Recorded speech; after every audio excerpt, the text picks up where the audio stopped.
All right, shotgun prototype. Goes like that. Right now, tolerances aren't correct to feed from the bottom. It would fit, but the bottom of this is just not angled correctly. So I've been doing it like this, dropping it in through the top and then pushing it in and pushing up the lifter to keep it in place. Then pushing forward this.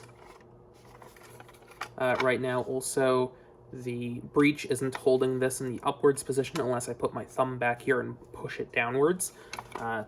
The tolerancing isn't correct, so I'm going to put like a roller or something up here to always push that down, but it won't even be an issue once I have a plunger tube back here. But I don't want to print that until this works. So I'm just doing this for now, where I'm holding this down. You can see it in the tube there.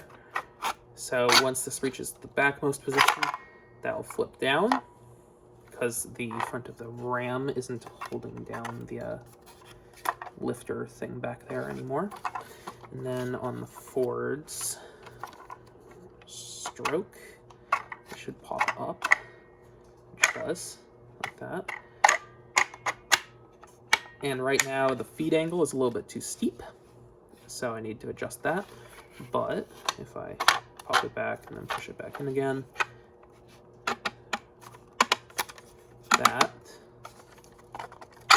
there we go. Need to work on the feed ramp a little bit, but more or less, there we go. And then the extractor isn't strong enough right now. I'm probably going to add another 1 or 2 springs and make the engagement notch larger.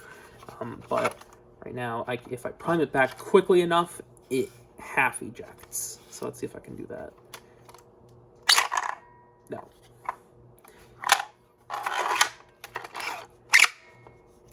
You see it does pull it out, but it kind of lets go a little bit too early before it hits the ejection tab back there.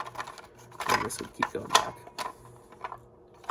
So yeah, things that need solving, but nothing too bad. I know where to go from here, which is good.